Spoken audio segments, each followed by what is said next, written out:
Assalamualaikum warahmatullahi wabarakatuh. A'udzu billahi minasyaitonir rajim. Bismillahirrahmanirrahim.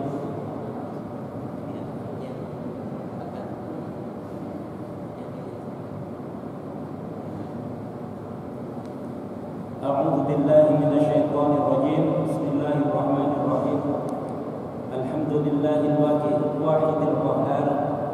العزيز الغفار قابل الليل على النهار تذكرة لأولي القلوب والأبصار أشهد أن لا إله إلا الله وحده لا شريك له الملك الغفار وأشهد أن محمدا عبده ورسوله سيد الخلائق والبشر اللهم صل وسلم على سيدنا محمد وعلى آله وصحبه الأطهار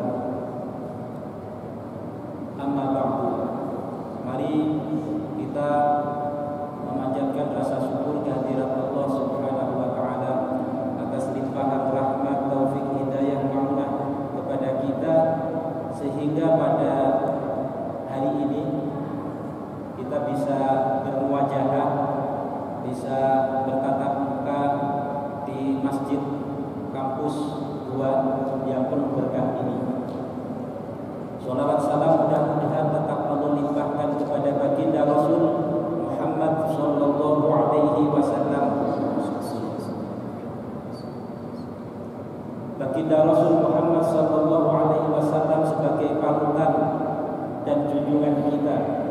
yang selalu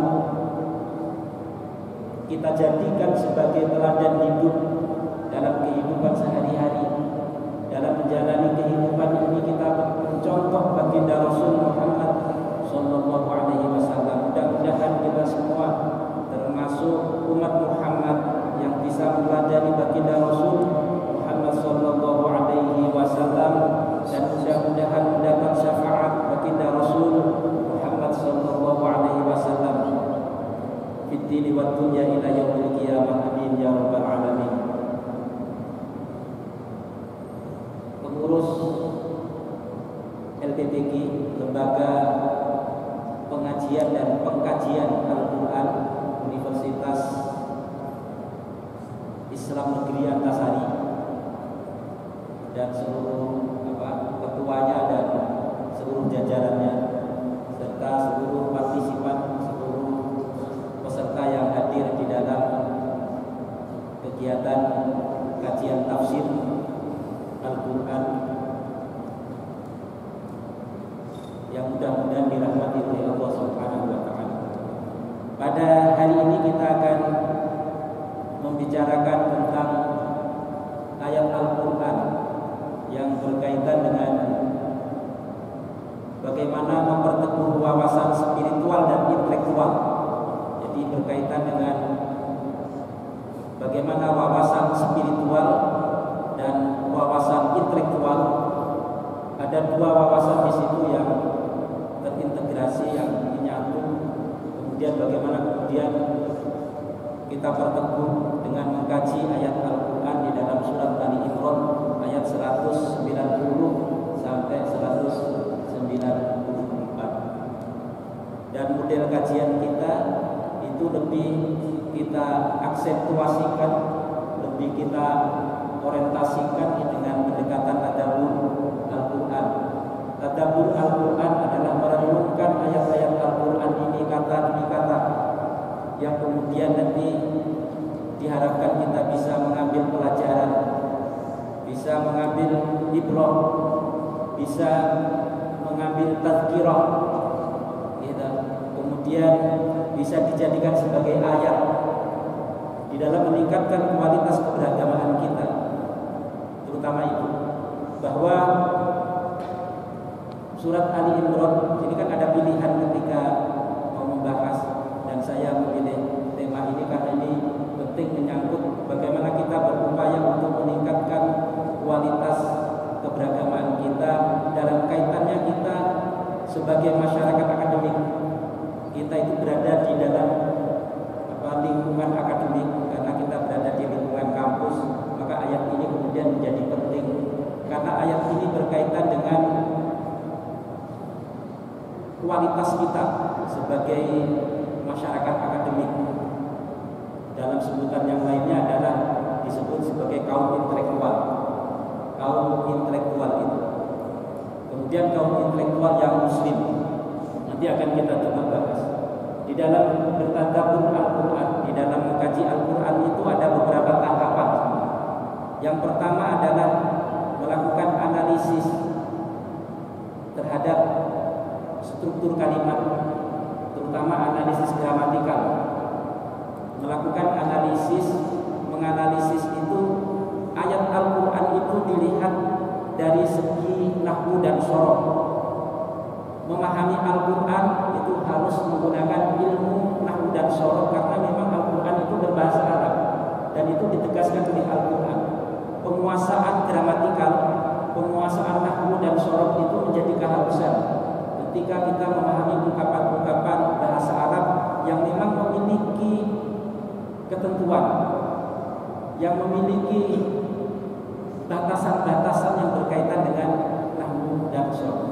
Yang kedua adalah tentu kita melihat ayat Al-Quran itu di samping dari segi nahwu dan shoroh, kemudian yang kedua adalah melihat dari segi semantik, melihat dari segi makna. Makna itu banyak sekali kalau di dalam konteks kajian semantik, dan nanti kita akan coba melihat dari sisi semantiknya apa. Yang ketiga tentu dari segi kontennya, dari segi isi, muatan ayat itu apa, Itu ada 3 poin itu nanti akan kita coba lihat. Karena untuk mendalami ayat itu paling tidak ada 3 hal ini yang harus kita kuasai. Sehingga pemahaman kita memiliki acuan, memiliki dasar. Pemahaman kita tidak didasarkan kepada sesuatu yang tanpa ilmu. Jadi tentu itu. Ini baru satu tahapan yang singkat, bahwa di dalam memahami Al-Quran itu perlu ilmu-ilmu yang utama. Di dalam konteks kajian tafsir tentu ulumul Quran itu menjadi ilmu yang utama. Oke, kita mulai sekarang. Ayatnya tadi sudah dibaca. Ayat yang pertama di dalam ayat 190. A'udzu billahi minasyaitonir rajim. Bismillahirrahmanirrahim. Inna fi khalqis samawati wal ardhi wa ikhtilafil laili wan nahari la ayatin li ulil albab. Itu dulu kita coba renungkan ini. Mari kita renungkan bersama ayat ini. Inna fi khalqis samawati wal ardi. Inna itu huruf nasab namanya. Harfun nasbin. Oke, huruf nasab itu inna annaka anna lakinna laita la'alla. Kalau di dalam kitab jumlah inna annaka anna lakinna laita la'alla. Jadi harus hafal kita. Inna itu artinya adalah litaukid, untuk menunjukkan kesungguhan, sungguh-sungguh, untuk meyakinkan. Litaukid itu artinya meyakinkan, menegaskan, menguatkan. Sungguh-sungguh artinya. Sungguh. Jadi ini untuk meyakinkan. Itu kata inna. Inna setelah inna ini mestinya amil nasib, tapi ini adalah termasuk jumlah sesudahnya itu adalah dari mubtada muakhar, khobar muqaddam, mubtada muakhar. Tapi khobarnya adalah khobar sibul jumlah. Oke. Inna fi khalqis samawati wal ardi. Di dalam penciptaan langit dan bumi. Jadi fi khalqi itu masdar dari khalaqa yakhluqu. Oke. Kemudian as-samawat itu artinya langit, wal ardi dan bumi. Waqtilafil laili wa punya huruf ataf. Ikhtilafi itu sesudahnya namanya ma'tuf. Oke. Ma'tuf itu mengikuti ma'tuf alaih. Ma'tuf alaihnya mana? Fi khalqi waqtilafi. Al-laili menjadi mudhafilah dari ikhtilafi al-laili. Wan nahari wa punya ataf. An-nahari kepada al-laili. An-nahari itu menjadi ma'tuf. Ma'tuf itu mengikuti ma'tuf alaih. Ma'tuf alaihnya al-laili. Oke. La ayatin, lamnya itu disebut lam taukid. Di dalam ayat itu ada inna, itu huruf taukid. Kemudian la itu termasuk huruf taukid. La ayatin, sungguh, sebagai tanda kebesaran Allah Subhanahu wa taala. Lamnya itu lam taukid, ayatin itu dibaca nasab, muqaddam. Ya. La ayatin itu dibaca nasab tandanya kasroh. Oke. Nasab tandanya kasroh. Nasab itu tandanya fathah, alif, kasroh, ya, maf'ul. Oke. Kalau di dalam ilmu nahwu, nasab itu tandanya fathah, alif, kasroh, ya, maf'ul. Jadi ada kasrohnya. Mengapa jamak mana saling? Ada jurusan bahasa Indonesia. La ayat itu dibaca nasab kenapa? Karena menjadi isimnya inna. Inna itu menasabkan isimnya.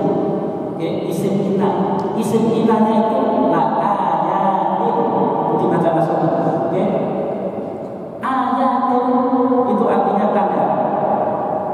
Oke, nanti kita artinya nanti belakang. Liulil albab, lilam murjil. Oke, inilah yang ada fi babak kaflan wa qasam. Itu huruf jar.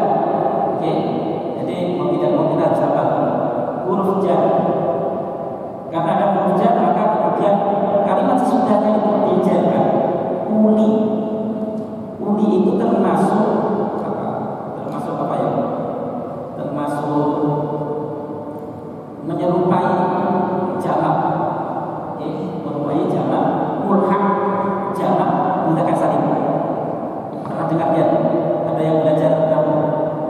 jamak mudzakkar salim, wudu asal wuduna. Kemudian nunnya itu dibuang karena dimudhofkan ada mudhof ilaihnya. Al-albab itu mudhof ilaih. Apa sekarang ngerti kan paham kan? Ya mudah-mudahan paham. Al-albab itu jamak taksir, mufradnya lubun, artinya hati. Oke, dari satu ayat ini dulu kita coba. Ini dari segi nahwu ya. Dari segi nahwu berarti inna fi khalqis samawati wal ardi wa ikhtilafil laili wan nahari la ayatin.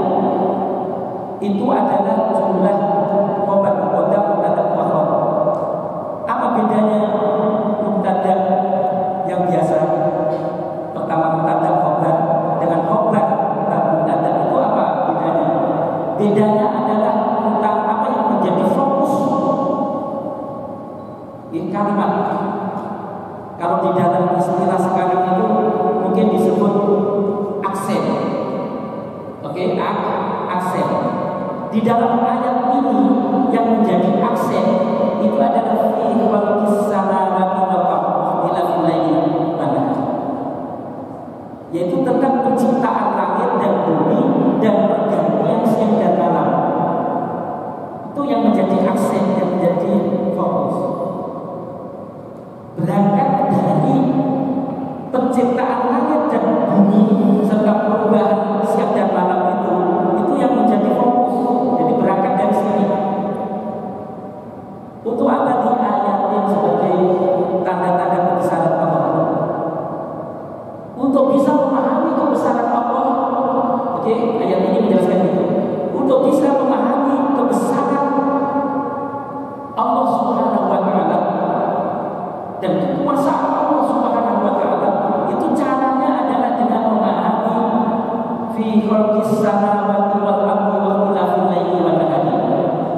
Cara untuk memahami kebesaran, keagungan, kekuasaan Allah itu dengan cara memahami ciptaan Allah, langit dan bumi, oke? Dan pergantian siang dan malam.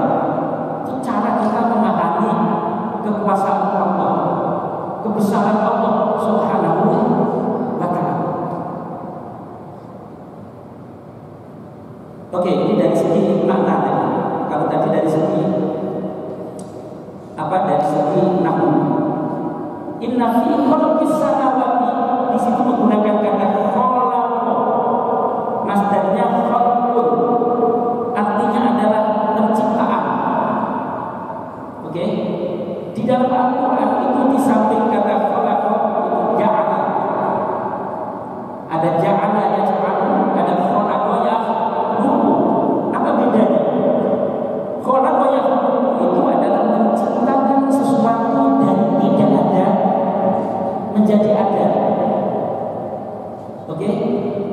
Minal ma'dum ila mawjud. Oke? Menciptakan dari sesuatu yang tidak ada, sesuatu yang nothing, kemudian menjadi being. Oke? Jadi dari sesuatu yang nothing, tidak ada, kemudian menjadi being, menjadi ada. Itu khalaqa. Jadi khalaqa itu mengadakan sesuatu yang belum ada sebelumnya. Oke? Misalnya menciptakan matahari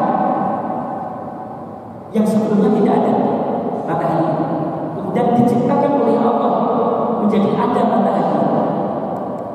Matahari itu simbol tentang tata surya, tentang galaksi.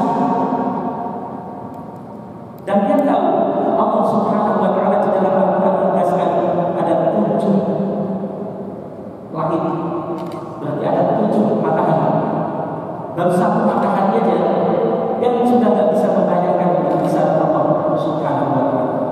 Hasil riset ada yang menyatakan bahwa di jagat raya ini ternyata ada 7 matahari.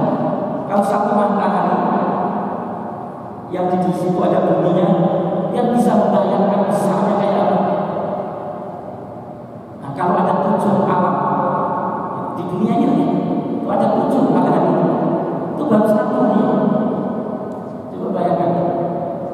kita kembali khalaqa. Ja'ala itu menjadikan sesuatu dari sesuatu yang sudah ada. Contohnya, kalau matahari kan dari tidak ada menjadi ada. Oke? Kalau ja'ala itu menjadikan sesuatu yang sudah ada dijadikan sesuatu yang lain. Wa ja'ala syamsa dia Allah menjadikan menjadikan matahari kemudian bersinar. Ya, matahari itu memancarkan cahaya. Lafaz yang digunakan adalah ja'al. Wa ja'ala al-qamara diya'an. Ayatnya apa yang lain? Husbanan. Wa ja'ala al-qamara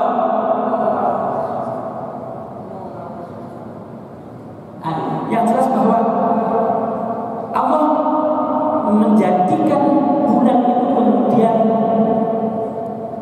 bercahaya. Matahari bersinar karena dia bersinar memancarkan sinar, sedangkan bulan itu panutan yang bersinar itu mataharinya. Tapi karena bulan itu kena sinar matahari maka kemudian memantulkan cahaya. Itu dia. Kalau matahari itu nurun. Oke. Yang ingin saya sampaikan adalah bahwa kata khalaqa itu menciptakan dari yang tidak ada menjadi ada. Tapi kalau ja'ala itu menjadikan sesuatu yang ada menjadi bentuk lain dari segi fungsi. Oke. Ja'ala itu lebih melihat kepada aspek fungsinya. Misalnya matahari fungsinya untuk menyinari. Allah menjadikan matahari bisa menyinari. Oke. Dan sinar matahari dahsyat, jangan remehkan. Sinar matahari itu dahsyat. Kalau misalnya sinar matahari itu tidak ada penghalangnya, bisa terbakar bumi.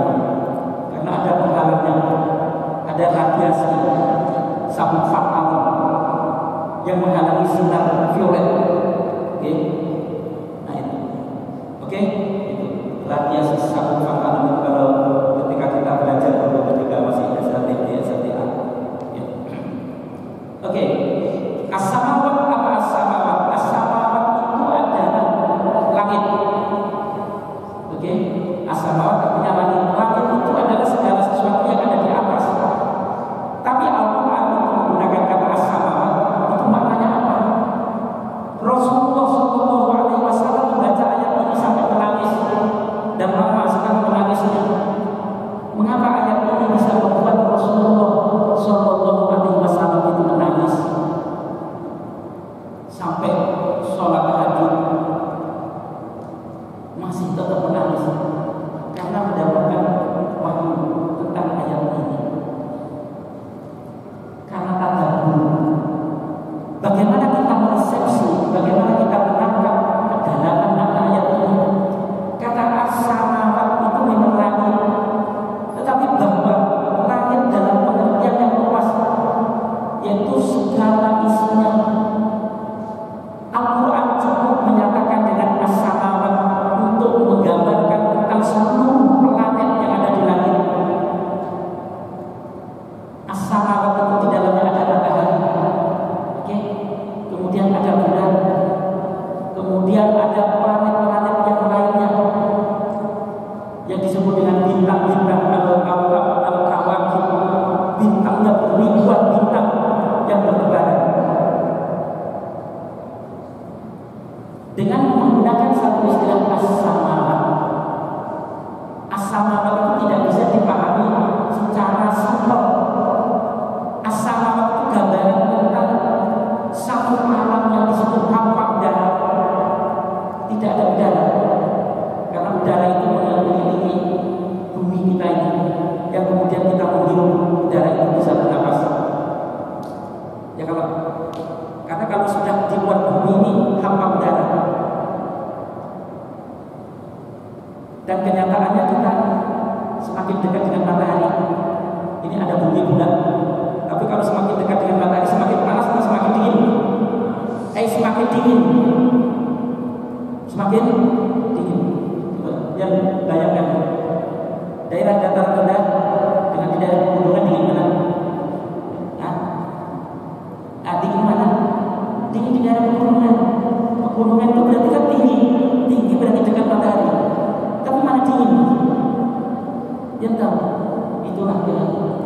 kekuasaan Allah Subhanahu wa Ta'ala.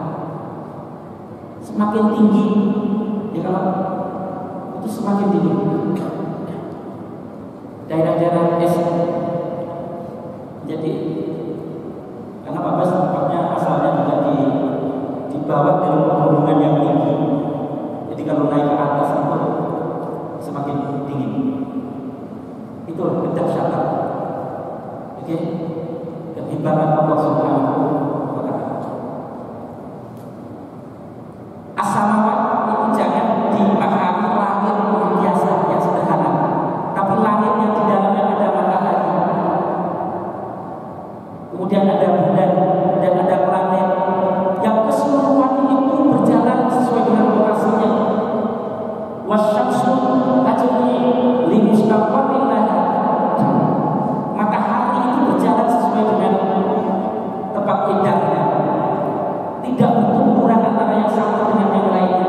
Ini kedahsyatan ciptaan Allah Subhanahu wa Ta'ala yang telah diatur oleh Allah Subhanahu wa Ta'ala. Karena itu ini menyangkut langit. Kemudian yang kedua adalah bumi, juga tidak bisa dipahami secara sederhana. Dalam penciptaan bumi, di dalam bumi itu ada pegunungan, kemudian ada perbukitan, kemudian ada sungai-sungai yang mengalir, kemudian ada laut, dan bumi itu berputar. Berputarnya bumi itu airnya tidak tumpah. Coba kalian bisa membayangkan bagaimana bumi itu berputar. Bumi itu bulan itu al-mustadirah, al-ardu mustadirah, bumi itu bulan, dan airnya itu tidak tumpah karena ada gravitasi. Allah menciptakan gravitasi yang kemudian membuat bumi itu yang di dalamnya ada lautan itu airnya itu tidak tumpah, dan itu manusia tidak bisa paham. Hanya Allah dengan kekuasaan Allah Subhanahu wa Ta'ala itu terjadi. Yang kemudian bumi itu di dalamnya juga menyimpan kekayaan yang luar biasa, harta karun yang luar biasa. Di dalam bumi itu ada hal-hal yang diperlukan oleh manusia, yang digunakan oleh manusia banyak sekali. Sesuatu yang tersimpan di dalam bumi itu. Bahkan sebenarnya di dalam bumi itu juga ada panasnya yang luar biasa, yang kemudian dibungkus oleh tanah. Yang bisa membayangkan. Makanya kan orang itu kalau sudah naik ke langit, kalau neraka itu turun ke bawah, bisa masuk ke dalam bumi, di tengah dalam bumi. Kenapa kok apa yang ada di dalam bumi itu ditakuti, digambarkan sebagai neraka? Karena memang panas di sana.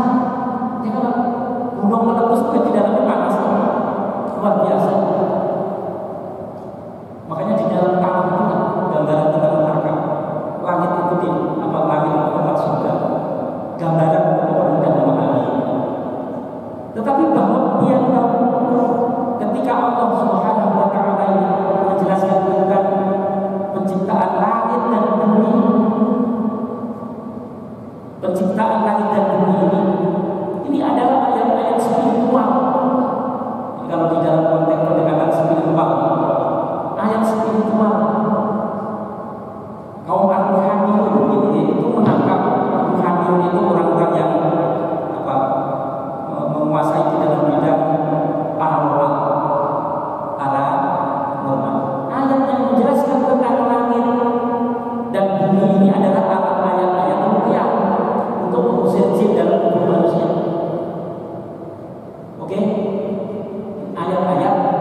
jin.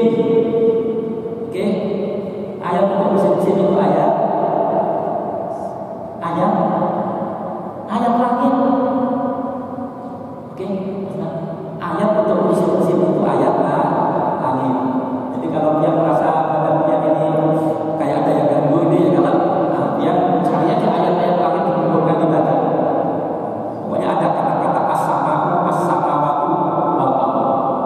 Oke, nanti dipraktekkan. Niat meruqyah diri menurutnya Allah untuk mendapatkan ridho dibaca ayat ini. Oke, untuk ayat ruqyah. Oke, itu cukup gitu jelas. Ini sepentingannya aja ini. Inna fi khalqis samawati wal ardh. Oke, langit dan bumi luar biasa, memiliki kedalaman makna. Oke, kemudian waqtina fil laili wan nahari. Ungkapan waqtina fil laili wan nahari itu juga menggambarkan bahwa Allah telah menciptakan matahari dan bulan.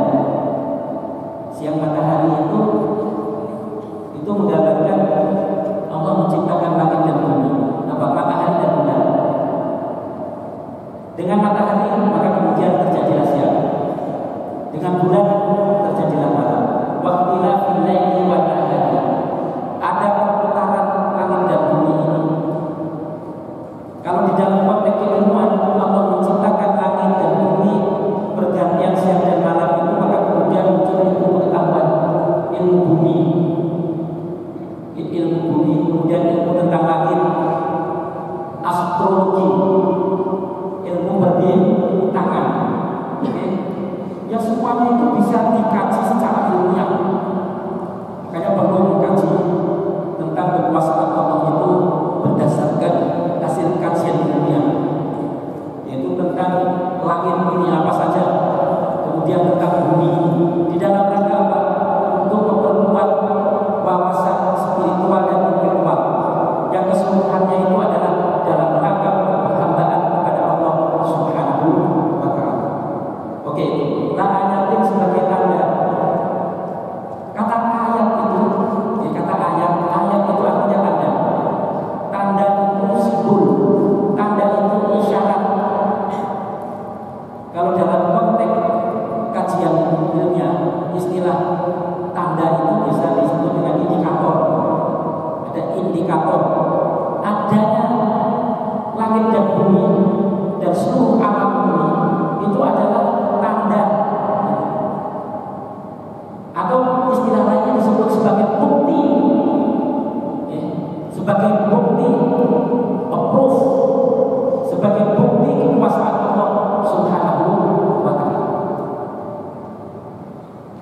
Fenomena alam ini itu menggambarkan tentang kebesaran Allah Subhanahu wa Ta'ala. Karena alam ini tidak terjadi dengan sendirinya. Al-Quran ini menegaskan bahwa alam raya ini, jagat raya ini adalah diciptakan oleh Allah Subhanahu wa Ta'ala. Ada yang menciptakan, dan yang menciptakan adalah Allah Subhanahu wa Ta'ala. Ini adalah kerangka berpikir yang diajarkan oleh Allah di dalam Al-Quran. Bagaimana memahami tentang ciptaan Allah itu, memahami alam raya ini sebagai ciptaan Allah Subhanahu wa Ta'ala yang tidak muncul dengan sendirinya, tapi karena diciptakan oleh Allah Subhanahu wa Ta'ala, yang di dalamnya itu ada aturan-aturan, ketentuan-ketentuan yang disebut dengan sunnatullah. Ada sunnatullah, semuanya itu tunduk kepada Allah Subhanahu wa Ta'ala. Karena itu ayat tentang penciptaan ini di samping di sini dijelaskan ayatin. Nanti di dalam ayat lain setelah Allah menciptakan, Allah memberitahukan bahwa seluruh alam ini tunduk kepada Allah Subhanahu wa Ta'ala. Langit dan bumi ini yasjuduna, bersujud kepada Allah Subhanahu wa Ta'ala. Bersujud kepada Allah, seluruh alam ini mengikuti apa yang menjadi kehendak Allah Subhanahu wa Ta'ala. Ya seperti air laut itu tidak tumpah,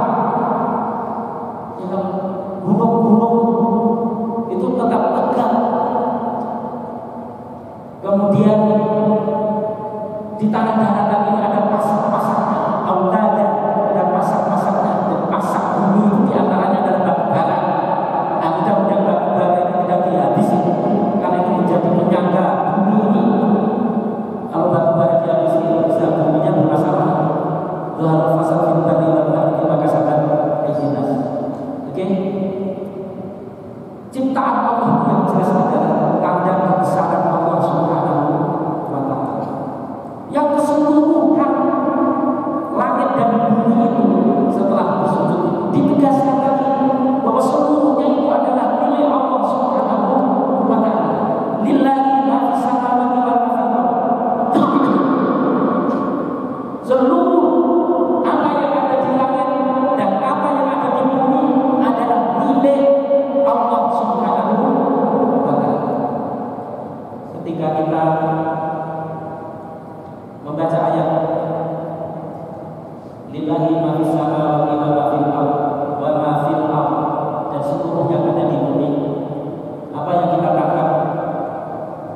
yang telah bisa menjadikan dirinya ini menjadi milik Allah Subhanahu wa taala, maka Allah akan menjadikan seluruh yang selain Allah ini akan menjadi miliknya.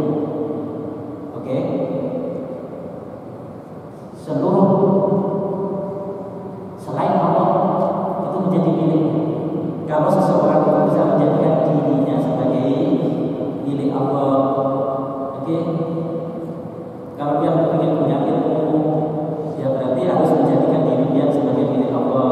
Dia ingin jadi orang sugih, ya kalau ingin punya macam-macam, ya dia harus menjadikan diri dia itu sebagai milik Allah, gitu, oke?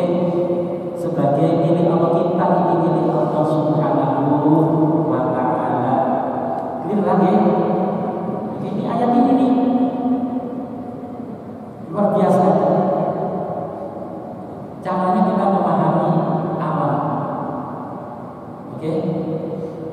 Memahami apa yang muncul, bahkan memahami dirinya sendiri. Ya kan?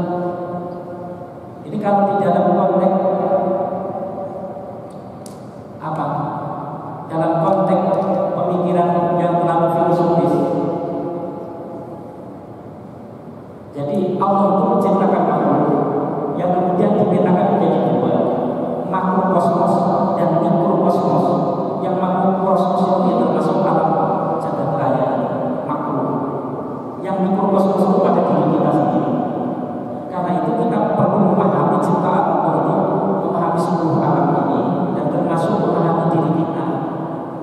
Kita ini selalu bersama-sama setiap hari. Pertanyaannya adalah, apakah kita sudah paham terhadap diri kita sendiri? Belum tentu.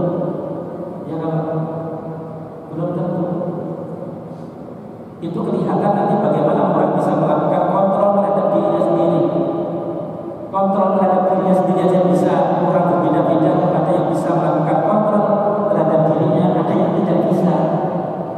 Mengontrol dirinya sendiri. Karena itu paham terhadap dirinya sendiri itu menjadi penting. Paham terhadap ciptaan Allah itu menjadi penting, karena disitulah ayatin untuk bisa memahami kebesaran Allah Subhanahu wa taala. Di dalam hadis disebut tafakkaru fi khalqillah, berfikirlah kamu tentang makhluk Allah. Wala tatafakkaru fi dzatillah, janganlah kamu berpikir tentang Allah. Kita mengenal Allah itu melalui ciptaan Allah. Kita mengenal Allah itu melalui sifat dan asma-Nya dan af'al-Nya. Jadi kita mengenal Allah itu tidak langsung dengannya, karena itu berada di luar jangkauan pikiran manusia. Kita mengenal Allah itu melalui asma wa sifat. Oke? Mengenal Allah. Yang kedua adalah mengenal Allah itu kalau dalam ayat ini adalah melalui ciptaannya. Karena ciptaannya ini ayatin adalah tanda-tanda kebesaran Allah Subhanahu wa taala. Bagi siapa? Liulil albab, yaitu bagi orang yang memiliki hati yang bersih, akal yang sehat. Lubun itu artinya hati. Oke? Lubun itu artinya hati. Kenapa menggunakan lubun? Karena bagian dari hati manusia itu yang paling bersih itu disebut lubun. Ya, lubun itu adalah bagian dari hati manusia yang bersih, yang baik. Bagian yang baik dari diri manusia itu di dalam bahasa Arab disebut lubun. Oke? Karena itu orang yang bisa memahami kebesaran Allah itu hanya orang-orang yang punya hati bersih, yang punya akal sehat. Ya. Karena hati dan akal kemarin kayaknya sudah bagus sampaikan. Akal dan hati itu sebenarnya satu benda yang beda fungsi. Liulil albab itu juga di dalamnya itu adalah memiliki kemampuan intelektual satu, kemudian yang kedua adalah memiliki kebersihan hati yang disebut dengan hati nurani. Hati nurani itu hati yang bersinar. Oke? Hati yang bersinar, nurani, bersinar, bercahaya. Mengapa disebut hati nurani?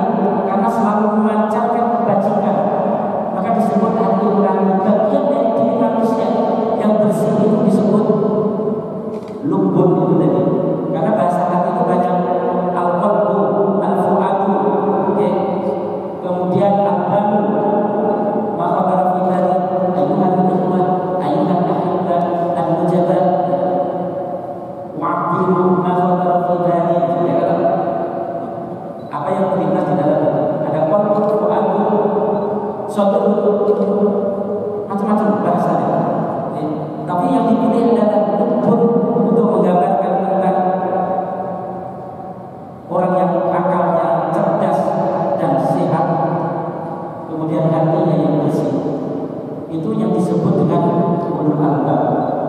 dalam Al-Quran, di dalam ayat ini itu ditegaskan lagi siapa sih ulul albab. Ulul albab itu di sini disebut alladzina yadhkuruna Allah, yaitu orang-orang yang berzikir kepada Allah Subhanahu wa taala. Ulul albab itu orang yang selalu berzikir kepada Allah Subhanahu wa taala. Berzikir itu apa? Azikru, zikir. Apa artinya zikir? Ingat. Ingat itu apa? Ingat itu berarti sadar. Ya kalau orang kesurupan hilang kesadarannya, ya kan? Orang kesurupan apa? Orang kesurupan siup. Ya kalau tidak sadar kehilangan kesadarannya. Zikir itu adalah orang yang memiliki consciousness. Apa itu consciousness? Consciousness, memiliki kesadaran. Pernah dengar consciousness? Itu tulisannya ya. Maksudnya orang yang memiliki kesadaran, orang yang sadar, terhadap apa yang diucapkan, sadar terhadap apa yang dilakukan, sadar apa yang dipikirkan. Gitu. Orang sholat itu justru harus sadar apa yang dibaca. Ya kan? Orang khusyuk itu sadar apa yang dibaca, bukan malah nggak sadar kalau assalamualaikum. Kebanyakan kita itu kurang khusyuk kalau nggak sadar. Justru sadar itu yang disebut zikir. Al-zikru itu adalah orang yang ingat kepada siapa? Kepada Allah Subhanahu wa taala. Kata-kata al-zikru itu selalu dipasangkan dengan zikrullah. Sadar terhadap Allah Subhanahu wa taala, sadar terhadap kekuasaan Allah Subhanahu wa taala. Selalu ingat, memorize. Ya kalau ingat apa artinya? Ingat apa? Memori kan ingat apa? Oke, selalu ingat, always, selalu ingat kepada Allah Subhanahu wa taala. Itu orang yang berzikir. Memang biasanya mengucapkan asma-asma Allah. Orang zikir itu biasanya mengucapkan asma Allah atau membaca kalimat-kalimat thayyibah. Kalau guru Pak Bas ini sederhana, Pak Bas ini diajari guru Pak Bas itu seorang kiai ngajari Pak Bas. Wirid itu kadang sedikit, itu kadang sangat. Bacaan sholat itu dijadikan zikir. Guru Pak Bas murid dari Hadratus Syekh Hasyim Asy'ari. Ketika di pondok itu diajari zikir itu dengan membaca sholat yang dibaca ya subhanallah walhamdulillah subhanallah walhamdulillah subhanallah walhamdulillah. Baca sholat itu yang dijadikan zikir. Baca doa iftitah, baca tahiyat, Rabbi firli warhamni warhamni warhamni warhamni warhamni warhamni warhamni warhamni. Baca terus di masa zikir. Tapi yang saya zikir itu dengan menyebut asma Allah Subhanahu wa taala. Artinya ingat terhadap kebesaran Allah Subhanahu wa taala. Oke, itu zikir. Berzikir ingat kepada Allah bahwa segala sesuatu itu tidak ada yang tidak terkait dengan Allah Subhanahu wa taala. Bahwa semuanya itu adalah ciptaan Allah, semua itu adalah milik Allah. Kesadaran inilah yang disebut zikir. Meyakini bahwa semuanya itu ciptaan Allah, semuanya itu dari Allah, itu disebut zikir. Mengakui bahwa semuanya itu dari Allah. Dan zikir yang paling simpel itu adalah Bismillah. Bismillahirrahmanirrahim. Oke, zikir itu qiyaman wa qu'udan, terus wa 'ala junubihim,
yang itu yang baik, karena tidak ada yang disadarkan kepada Allah yang masih ada Allah. Jadi menyandarkan kepada Allah itu caranya dengan membaca Bismillah, dengan berdoa dalam seluruh aktivitas. Oke, itu cara menyandarkan kepada Allah. Dengan cara itu maka kemudian apa yang kita lakukan itu kemudian bernilai ibadah. Duduk aja bisa bernilai ibadah kalau diniati karena Allah Subhanahu wa Ta'ala. Makanya ulama-ulama mengajarkan kita agar supaya apa yang kita lakukan itu kholisun bismillah, semata-mata karena Allah dalam rangka mencari ridho Allah Subhanahu wa Ta'ala. Mencari ridho Allah Subhanahu wa Ta'ala. Yang ibadah beriring, ya kalau itu harus dalam rangka ridho Allah. Loh, kenapa Pak itu orang yang dibaca baik-baik beriring, tapi yang datang kok jin? Niatnya masih biru, niatnya yang tidak lillahi ta'ala, niatnya yang tidak karena mencari ridho Allah Subhanahu wa Ta'ala. Yang baca Al-Quran itu datang jin, ya kalau itu karena niat. Makanya kita perlu selalu memperbaiki niat, memperbaharui niat, dan niat yang utama itu adalah lillahi ta'ala,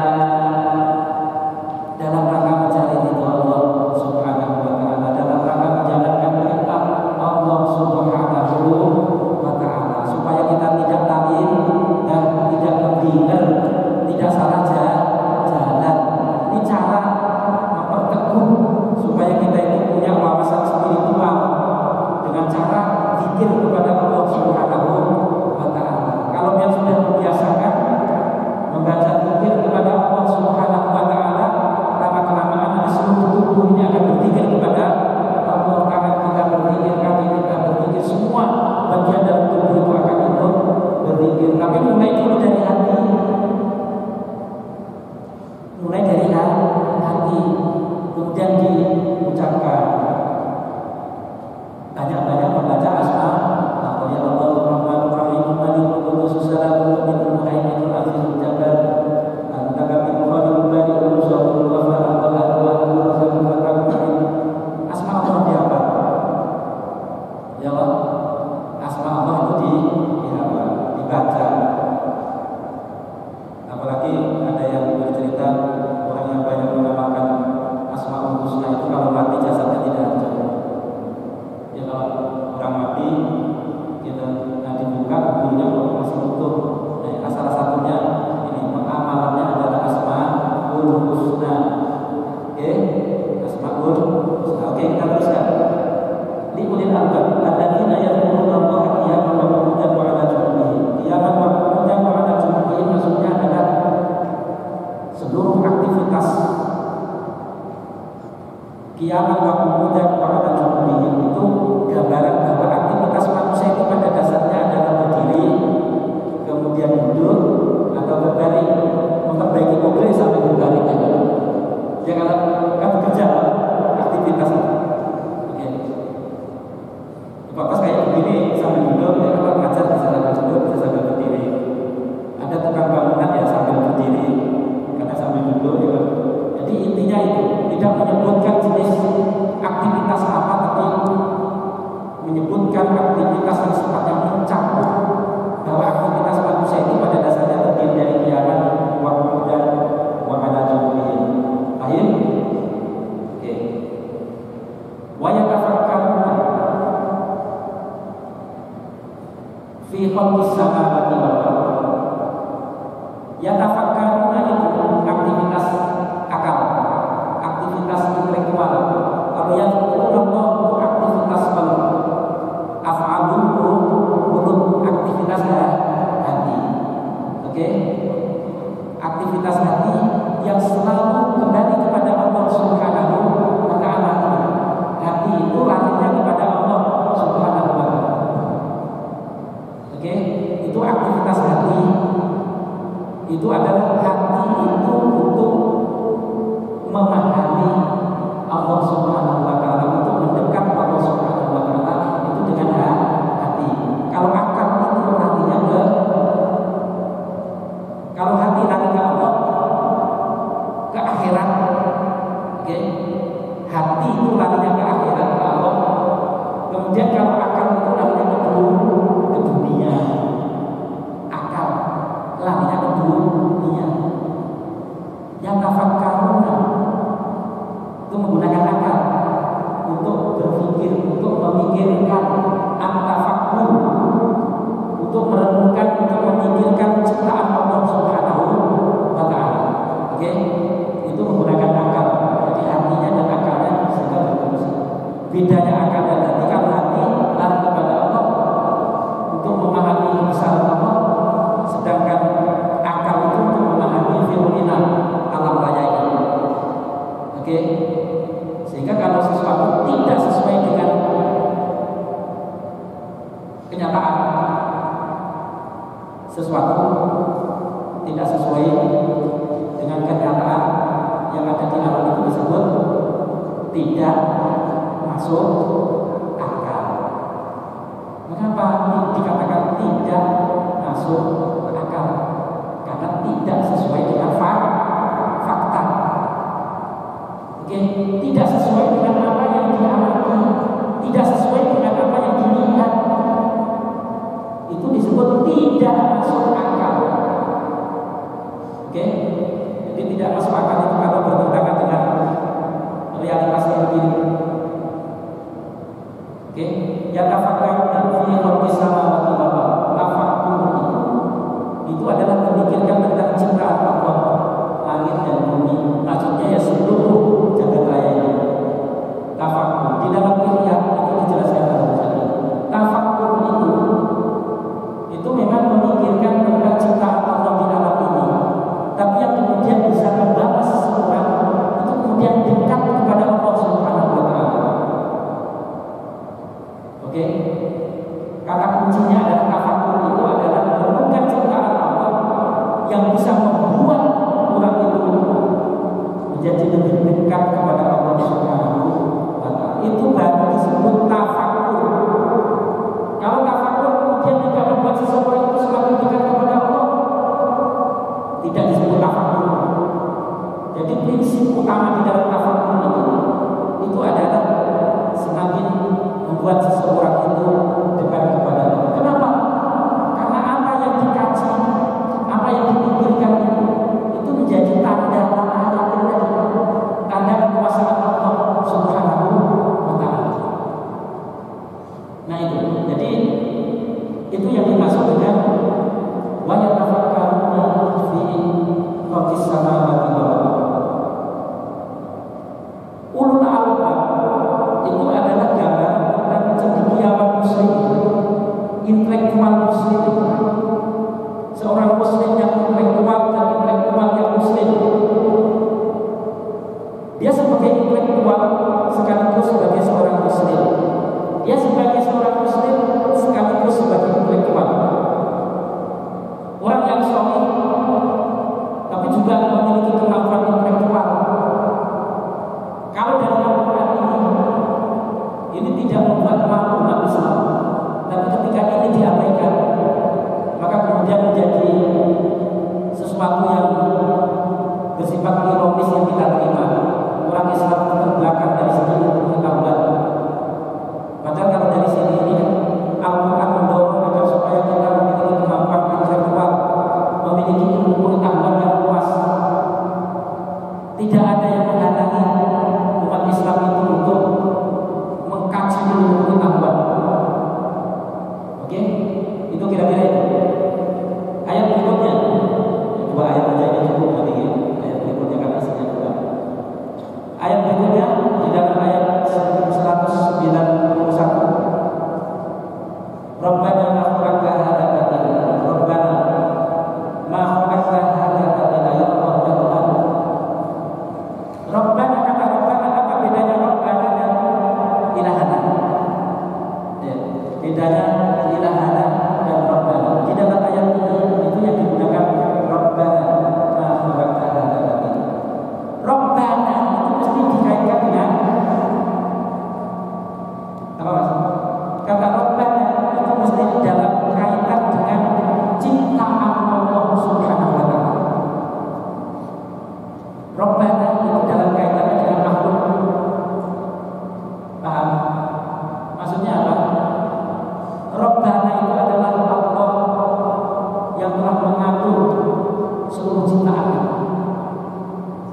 dengan zat Allah itu ya ilah dana. Allah zat yang disembah. Tapi kalau berkaitan dengan makhluknya ya Rabbana. Ya Rabbana di sini berkaitan dengan ciptaan Allah, yaitu ciptaan langit dan bumi. Rabbun itu gimana nih tarbiyah itu kan tarbiyah itu asalnya dari Rabba Rabbi tarbiyah dan tarbiyah adalah Rabba Rabbi itu artinya kan membimbing, mengasuh, menggaduh, memelihara, ya itu disebut tarbiyah. Makanya tarbiyah itu dengan taklim nanti berbeda. Ya kalau tarbiyah itu lebih bernuansa bagaimana dia menanamkan value, menanamkan nilai-nilai, tidak hanya sekedar knowledge tapi value. Oke, itu tarbiyah yang sifatnya ngomong, kalau ngomong katanya ngomong itu ya Allah itu disebut Rabb karena memang mencukupi apa yang menjadi keperluan semua manusia, mengaturnya, ya kalau membimbingnya. Maka kemudian menggunakan kata Rabb. Nah, tarbiyah juga begitu. Tarbiyah itu tidak hanya mencakupi dengan ilmu pengetahuan, tidak hanya mencakupi dengan knowledge, tapi juga tarbiyah itu lebih kepada menanamkan value, nilai-nilai kebenaran yang sifatnya universal. Tarbiyah mendidik itu lebih pada bagaimana memberikan advokasi, advice, nasihat-nasihat untuk menjadi baik, advice, memberikan advokasi, membimbing, menuntun supaya menjadi orang baik dengan kelembutan gitu. Jadi itu tarbiyah. Nanti yang bisa cari nanti bagaimana konsep tarbiyah itu bedanya dengan taklim dan tadris. Ada tarbiyah, taklim dan tadris. Oke? Nah itu. Jadi itu kata Rabb. Kata Rabb itu berkaitan dengan makhluknya. Makanya ada aspek memahami Allah itu dari dimensi uluhiyah dan rububiyah. Rububiyah itu berkaitan dengan makhluk. Oke? Rububiyah itu berkaitan dengan makhluk. Sifat Allah yang berkaitan dengan makhluknya, dengan ciptaannya, itu rububiyah. Kalau uluhiyah itu berkaitan dengan sifat-sifat ketuhanan, sifat zatnya, zat Allah. Nah itu menggunakan tauhid, ada tauhid uluhiyah dan tauhid rububiyah. Oke, pahamlah, bisa diterima? Tidaklah engkau menciptakan semua ini sia-sia. Allah menciptakan langit dan bumi itu tidak sia-sia. Tidak ada yang sia-sia. Makanya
Seluruh ciptaan Allah itu sebenarnya adalah diperuntukkan untuk manusia ini.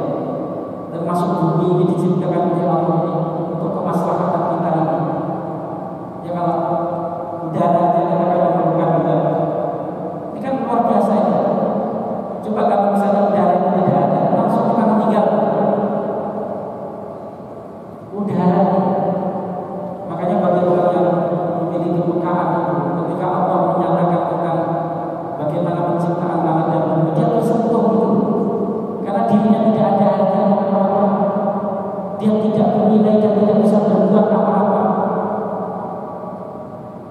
Dan Allah menciptakan seluruh alam ini keseluruhannya adalah untuk kebaikan umat manusia ini. Karena itu yang dilakukan oleh Rasulullah adalah kemudian Rasulullah menangis, bersujud, bersimpuh di hadapan Allah Subhanahu wa Ta'ala. Karena bersyukur kepada Allah Subhanahu wa Ta'ala, Allah telah menciptakan semuanya ini untuk manusia. Dan manusia ketika hidup itu memiliki kesempatan, memiliki ada opportunity untuk menyembah kepada Allah Subhanahu wa Ta'ala, untuk bersyukur kepada Allah Subhanahu wa Ta'ala, untuk menghambakan diri di hadapan Allah Subhanahu wa Ta'ala. Apa yang diciptakan oleh Allah tidak ada yang sia-sia. Dan apa yang kita lakukan juga tidak, kebaikan-kebaikan itu yang kita lakukan tidak ada yang sia-sia. Kita harus yakin. Kita harus berpikir subhanaka wa qina adzabannar. Maha suci Engkau ya Allah, Maha suci Allah. Wa qina adzabannar. Jauhkan kami dari neraka. Dengan memahami ciptaan Allah, maka yang bisa diucapkan adalah subhanaka wa qina adzabannar. Maha suci Allah Subhanahu wa Ta'ala. Ayat ini adalah digunakan untuk membersihkan diri. Kalau orang ingin membersihkan dirinya, banyak-banyak dibaca. Pertama ada subhanallahi wa subhanaka wa qina adzabannar. Membaca tasbih itu maha suci Allah, ya Allah maha suci. Ya Allah, ya Allah, Engkau maha suci. Subhanaka, maha suci Engkau ya Allah. Orang banyak membaca tasbih itu sebenarnya mohon agar supaya kita juga dibersihkan. Jadi kalau dia memuji-muji Allah, ya Allah Engkau maha suci, itu dalam arti supaya kita dibersihkan diri kita dari dosa, diampuni dosanya, kemudian dibersihkan dari bekas-bekas syaitan kalau di dalam istilah Al-Quran. Karena kan bisa saja setan ini kan bergentayangan di dalam tubuh kita, darah kita karena buat lari-lari setan kan begitu ya. Untuk membersihkan itu dengan cara banyak-banyak membaca tasbih. Subhanallah, subhanallah, subhanallah. Nyambut jin juga begitu. Pakai subhanallah, subhanallah, tarik ya kan untuk membersihkan ya. Jadi maha suci Allah. Mudah-mudahan kita semua bisa menemukan ayat ini dan menjadikan ayat ini sebagai pelajaran. Intinya bahwa dengan merenungkan dan memikirkan ciptaan langit dan bumi ini, mudah-mudahan kita semakin banyak bersyukur kepada Allah Subhanahu wa Ta'ala dan semakin memperbanyak ibadah. Jadi tujuan akhirnya dengan wawasan yang dimiliki itu, wawasan pengetahuan yang dimiliki itu kemudian membuat orang sadar semakin bersyukur kepada Allah Subhanahu wa Ta'ala dan banyak beribadah. Bersyukur itu apa sih? Bersyukur itu mengakui bahwa semuanya itu datangnya dari Allah Subhanahu wa Ta'ala. Orang yang bersyukur itu pertama kali itu adalah hada min fadli Rabbi. Orang yang bersyukur itu mengakui bahwa ini adalah dari Allah Subhanahu wa Ta'ala, bukan karena kehebatan kita. Pengakuan bahwa apa yang ada pada diri kita dari Allah, itulah prinsip utama di dalam bersyukur. Kesadaran bahwa apa yang kita terima itu karena semata-mata pertolongan Allah, semata-mata pemberian dari Allah Subhanahu wa Ta'ala. Karena prinsip utama bersyukur adalah hada min fadli Rabbi. Baru setelah itu kemudian ada lebih memberi kepada orang lain, gitu. Kemudian mengucapkan alhamdulillah. Tapi prinsip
manfaat bagi orang lain. Kita berbuat, bisa berbuat kepada orang lain itu adalah sesuatu yang membuat kita gembira. Kepuasan tersendiri kalau kita itu bisa berbuat baik kepada orang lain. Spirit itu mestinya melekat pada diri kita. Jangan sebaliknya, kalau kita bisa membuat orang itu malah senang dia. Ya kalau kita bisa membuat orang lain susah berbangga, bisa membuat orang lain susah, jangan itu balik.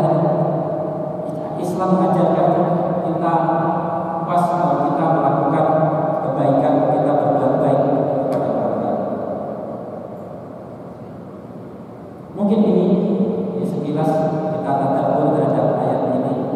Yang intinya itu tadi, bagaimana kita memahami ciptaan Allah itu di dalam rangka untuk meningkatkan kualitas hati kita, kemudian kualitas berpikir kita, sehingga sesuatu itu ada dasarnya.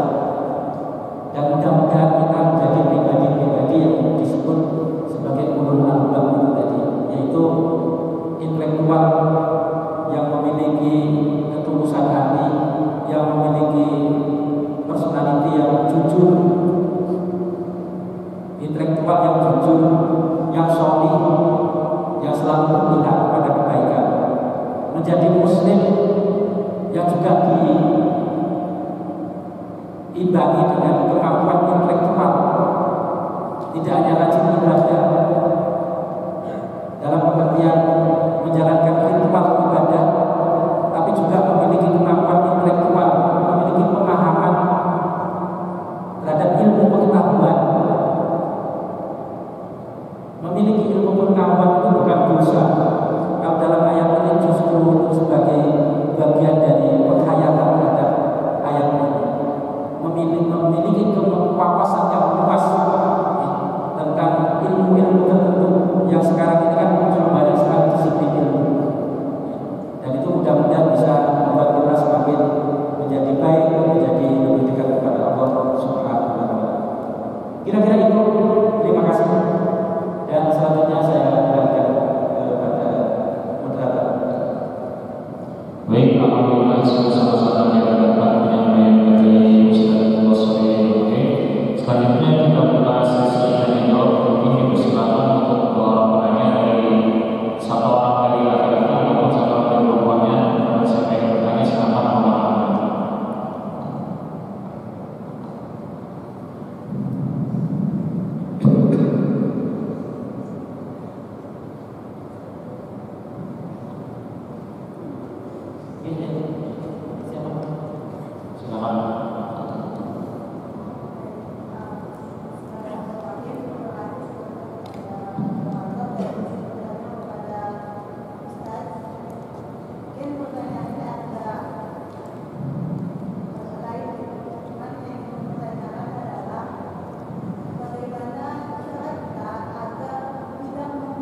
Dua tadi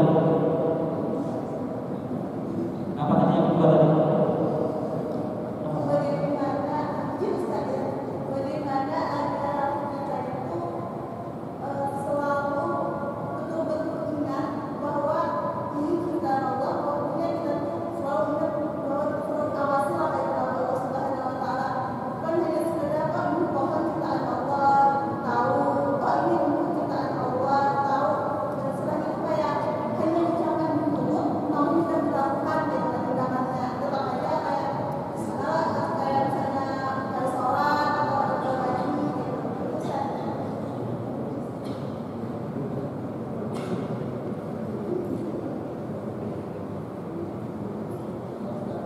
Yang lainnya dari laki-laki yang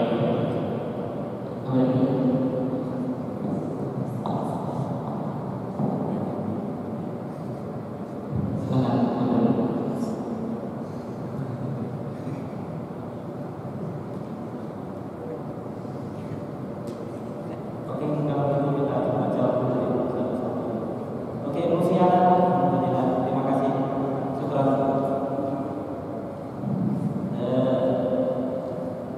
Yang pertama, Allah itu menciptakan seluruh alam ini. Tapi dari ciptaan itu ada yang memang bermanfaat bagi manusia, ada juga yang tidak bermanfaat bagi manusia. Atau boleh juga dikatakan di antara ciptaan Allah itu bukan tidak bermanfaat. Ini tadi kalau bagus menangkap itu di antara ciptaan Allah itu ada sesuatu yang membahayakan bagi manusia. Jadi kalau dilihat dari sini ini ada aspek madarat dan ada aspek manfaat. Itu di antara ciptaan Allah itu. Tetapi pada prinsipnya bahwa semua ciptaan Allah itu adalah dalam rangka untuk kita pelajari, untuk kita renungkan, untuk kita kaji. Kan begitu. Memang pada prinsipnya untuk kemaslahatan manusia. Ini prinsip namanya bahwa ciptaan Allah itu untuk kemaslahatan itu dalam arti bagaimana kemudian kita bisa mengambil manfaat dari seluruh ciptaan Allah Subhanahu wa ta'ala. Kalau di antara ciptaan Allah itu ada yang membahayakan bagi manusia, maka itu juga harus menjadi bahan kajian, jadi dikaji. Karena memang faktanya kan di antara apa yang ada di dunia ini kan juga kemudian disalahgunakan. Tetapi di dalam konteks Islam itu ciptaan Allah itu bukan sesuatu yang bebas nilai atau sesuatu yang sifatnya relatif, tapi bahwa seluruh alam itu kalau di dalam konteks ini harus kita pahami ada aspek nilainya, bukan bebas nilai, tapi ada nilainya. Jadi karena itu kemudian bagaimana kemudian kita bisa mengambil nilai itu adalah sesuatu yang baik, yang diambil itu adalah kebaikannya itu. Memang di dalam fakta memang benar apa yang dikatakan Rusia.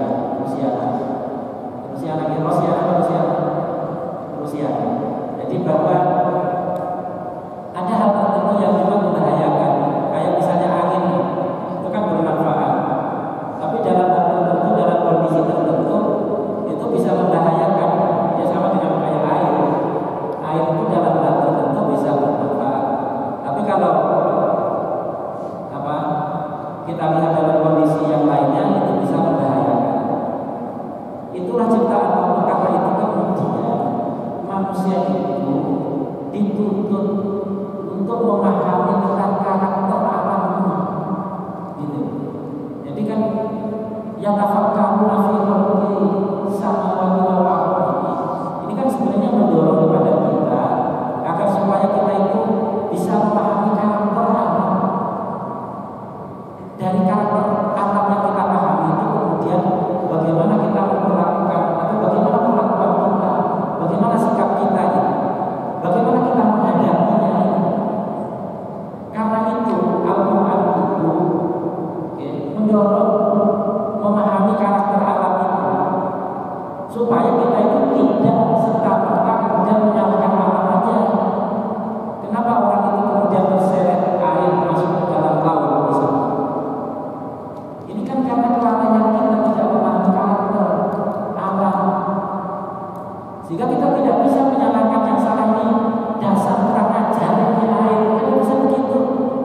kita harus bisa memahami karakter itu, gitu. Memahami karakter apa, termasuk udara, angin. Kan harus kita pelajari bagaimana mengenal karakter angin, bagaimana kemudian menghadapi. Kalau ada tinggi, takbir, ada, ya kalau kemudian menyingkir, menjauh, berlindung, karena itu berbahaya. Jadi Allah mengajarkan kepada kita supaya kita itu memahami ciptaan Allah itu, oke? Itu supaya kita memahami karakternya, karakter Allah. Nah, misalnya ada puncak gunung yang terlalu tinggi, jangan sembarangan dia, harus dipelajari karakternya. Kalau tempat itu tinggi, oke, maka akan terjadi apa? Hampa udara. Orang mati di puncak gunung yang tinggi itu bukan karena dia masuk ke alam gaib. Tapi kalau sudah puncak tinggi, oke, itu bisa hampa udara. Gunung yang tinggi itu, hati-hati. Kalau di situ nggak ada udara, ya orang nggak bisa bernapas. Orang nggak bisa bernapas bisa mati. Ya kalau sama dengan orang menggali sumur. Ya kalau sumur yang digali semakin dalam, itu semakin berbahaya. Bisa juga hampa udara di dalam bumi. Bahkan ada racun. Tidak sedikit orang yang meninggal dunia ketika menggali sumur dengan kedalaman 30-50 meter. Kalau di sini kan nggak perlu menggali sumur ya Pak. Tapi kalau di Jawa sana sumur itu bisa ada beberapa kasus ada satu meninggal karena nggak bisa bernapas. Masuk ke bumi ini juga bisa hampa udara. Ke atas ini juga bisa. Artinya bahwa kita itu perlu memahami tentang karakter alam. Kita perlu mengenal alam, perlu mengenal apa yang ada di sekitar kita. Bagaimana alam itu, dan kita beradaptasi dengan alam itu, kan gitu. Beradaptasi. Nah itu, jadi menciptakan sesuatu yang membahayakan Allah itu bukan untuk membahayakan manusia, tapi bagaimana manusia itu kemudian dengan ilmu pengetahuannya itu kemudian bisa beradaptasi, bisa memahami karakter alam. Ya kalau orang di daerah kutub bisa bertahan hidup meskipun dingin, dan itu ada ilmunya, nanti dipelajari bagaimana cara bertahan hidup di tempat-tempat yang es di sana, termasuk di kita, bagaimana kita bisa bertahan di tempat-tempat yang panas, gitu, ya kan? Nah itu jadi sesuatu itu sangat sangat tergantung itu, tetapi bahwa semuanya itu adalah harus ada aspek nilai kebaikan yang harus kita ambil. Itu ya. Kemudian bagaimana kemudian kita bisa menghayati ciptaan Allah itu tidak hanya sekedar di mulut, tetapi bagaimana kemudian ciptaan Allah yang ada ini itu kemudian bisa berbenjang di dalam dirinya, yang kemudian bisa menjadi spirit, kemudian bisa menjadi pemantik untuk meningkatkan kualitas akidah kita. Itu memang perlu belajar dan kemudian memperbaiki mindset kita, memperbaiki cara pandang kita ini. Karena kita sebagai orang Islam itu menggunakan kerangka berpikir yang diajarkan oleh Al-Quran. Jadi itu prinsipnya ini. Jadi bagaimana kemudian bisa menanamkan nilai itu kan berangkat dari kesadaran religiusitas, kesadaran ketuhanan, kesadaran prophetik, kesadaran kenabian, gitu. Jadi berangkat dari situ itu, supaya kemudian apa yang diciptakan oleh Allah itu kemudian bisa berguna. Sebenarnya apa yang ada di alam ini tergantung mindset kita. Jadi mindset itu cara berpikir kita di dalam melihat sesuatu, kan begitu. Ya kalau kita orang Islam itu menggunakan cara berpikir yang telah diajarkan oleh Allah Subhanahu wa Ta'ala. Bagaimana keseluruhan yang ciptaan Allah itu kemudian bisa mempertebal, memperkuat keimanan kita, keyakinan kita kepada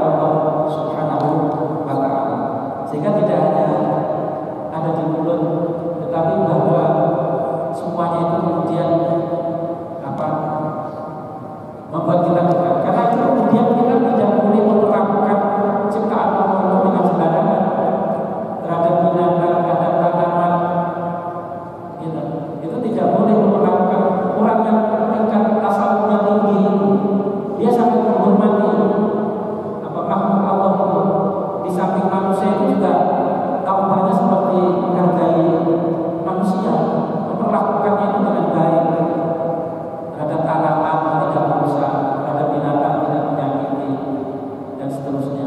Luar biasa. Ya kalau ada orang melakukan itu kehilangan kewilayahan, tidak wilayah lagi.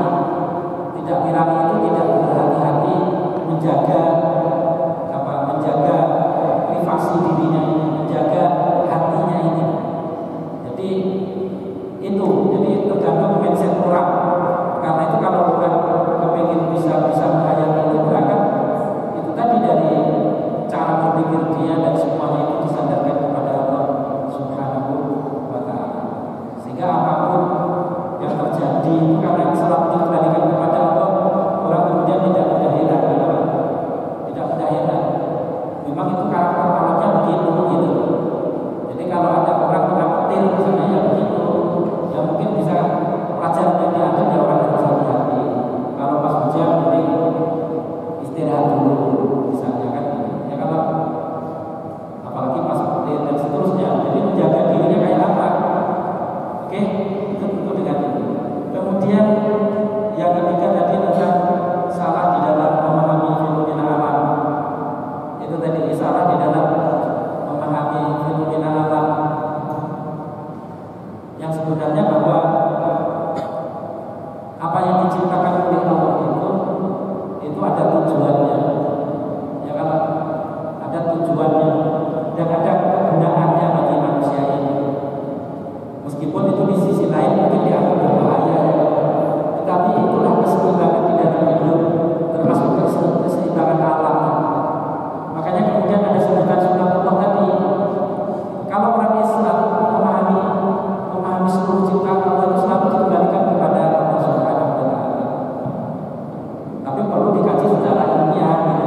Itu kan tantangan sel bagi kita ya, kalau ada sesuatu yang membahayakan atau tidak siapa kita untuk menghadapi itu gitu ya. Karena kan istilah bahaya ini juga relatif. Bahaya bagi seseorang tapi tidak bahaya bagi orang lain kan. Itu sangat relatif. Ya, apalagi terkait dengan alam makanan macam-macam. Tapi intinya bahwa yang kita harus katakan adalah bahwa makanya kita perlu menggunakan cara berpikir yang telah ditentukan oleh Allah di dalam melihat alam. Bagaimana Allah menyuruh kita supaya berpikir. Kemudian Allah menyuruh kita supaya kita itu memahami alam ini. Kemudian bisa mengambil manfaat. Kan begitu.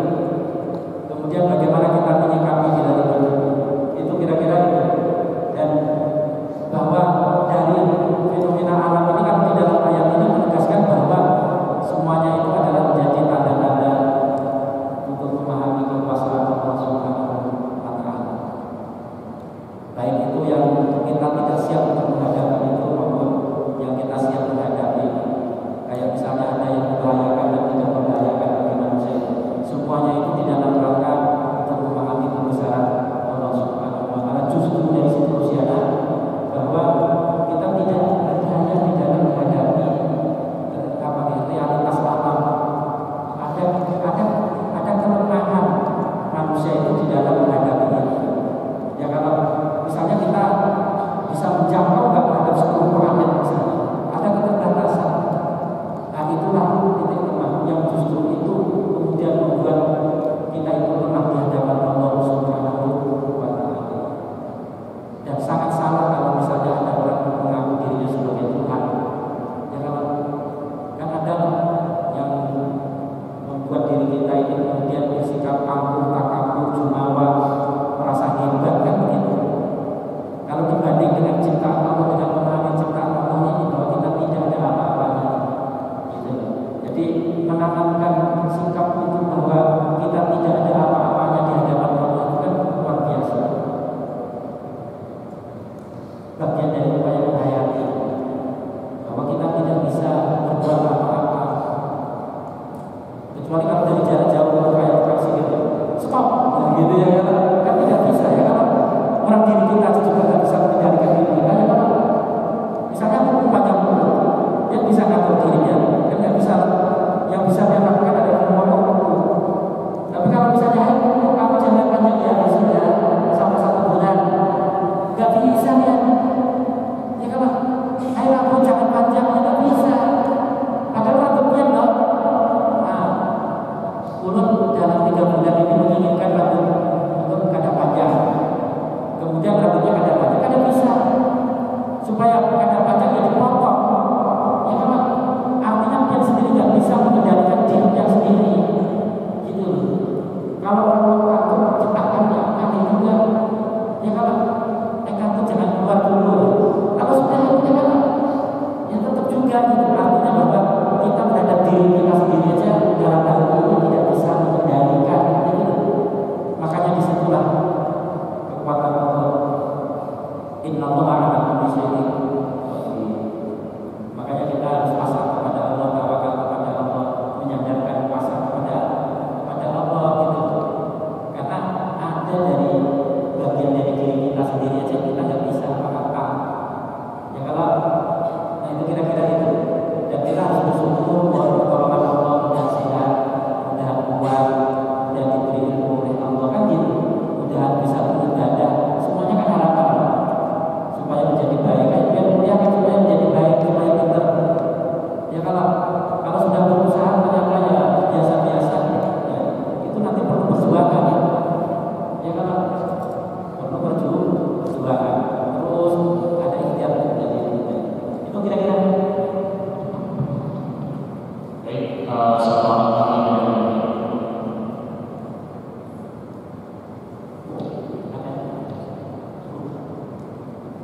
Oke, kalau tidak ada, kita tutup. Kalau tidak ada, mari kita tutup bersama pertemuan kita pada hari ini. Mudah-mudahan kita semua diberi kekuatan oleh Allah Subhanahu wa Ta'ala untuk bisa menemukan ciptaan Allah Subhanahu wa Ta'ala. Mudah-mudahan kita diberi kekuatan oleh Allah Subhanahu wa Ta'ala untuk meningkatkan kualitas keimanan dan ketakwaan kita kepada Allah Subhanahu wa Ta'ala. Mudah-mudahan kita semua diturunkan oleh Allah Subhanahu wa Ta'ala termasuk ulama, orang yang memiliki hati yang bersih, akal yang sehat, diberi kemampuan untuk selalu berpikir kepada Allah Subhanahu wa Ta'ala. Mudah-mudahan kita diberi oleh Allah Subhanahu wa Ta'ala akal yang sehat untuk selalu bertafakur tentang ciptaan Allah Subhanahu wa Ta'ala, dan mudah-mudahan Allah memberikan ilmu kepada kita yang membuat kita semakin dekat kepada Allah Subhanahu wa Ta'ala, yang membuat kita semakin menjadi pribadi-pribadi yang baik kepribadian kita dalam kehidupan sosial maupun dalam kehidupan spiritual, termasuk dalam kehidupan intelektual. Mudah-mudahan Allah Subhanahu wa Ta'ala selalu memudahkan segala urusan kita, baik urusan dunia maupun urusan akhirat. Wa ala hadhihi wa ala kulli niyatin shalihah al-Fatihah. Alhamdulillah syaitanir rajim. Bismillahirrahmanirrahim. Alhamdulillahirabbil alamin arrahmanirrahim maliki yaumiddin. Iyyaka na'budu wa iyyaka nasta'in. Ihdinas siratal mustaqim. Siratal ladzina an'amta 'alaihim ghairil maghdubi 'alaihim waladdallin. Amin ya rabbal alamin. Alhamdulillah syaitanir rajim. Bismillahirrahmanirrahim. Alhamdulillahirabbil alamin. Wassalatu wassalamu ala asyrofil anbiya'i wal mursalin sayyidina wa maulana Muhammadin wa ala alihi washabbihi ajma'in. Allahumma ahsin aqibatana fil umuri kulliha wa ajirna min khizyi dunya wa 'adzabil akhirah. Rabbana iftah bainana wa baina qawmina bil haqqi wa anta khairul fatihin. Allahumma iftah lana abwaabal khairi wa abwaabal barakah wa abwaabal ni'mah wa abwaabal rizqi wa abwaabal quwwah wa abwaabas simah wa abwaabas salam wa abwaabal afiyah wa abwaabal jannah. Allahumma 'afina min kulli bala'in dunya wa 'adzabil akhirah wa subhanaka bi haqqil qur'anil 'azim wa nabiyyikal karim sallallahu alaihi wa sallam. Allahumma rabbana atina fid dunya hasanatan wa fil akhirati hasanatan wa qina adzabannar wa adkhilna jannata ma'al abrar ya 'aziz ya ghafur ya rabbal alamin. Sallallahu alaihi sayyidina Muhammad wa alihi subhanahu wa ta'ala min izzati 'amma yasifun wa salamun 'alal mursalin walhamdulillahi rabbil alamin. Taqabbalallahu minkum. Billahi taufiq wal hidayah wa hidayah. Mohon maaf apabila ada kesalahan. Assalamualaikum warahmatullahi wabarakatuh. Alhamdulillah, kalau semua pertanyaan yang sudah dijawab dan tidak ada yang lagi, maka kita kajian kita pada hari ini. Saya selaku moderator mohon maaf atas segala kekurangan dan kesalahan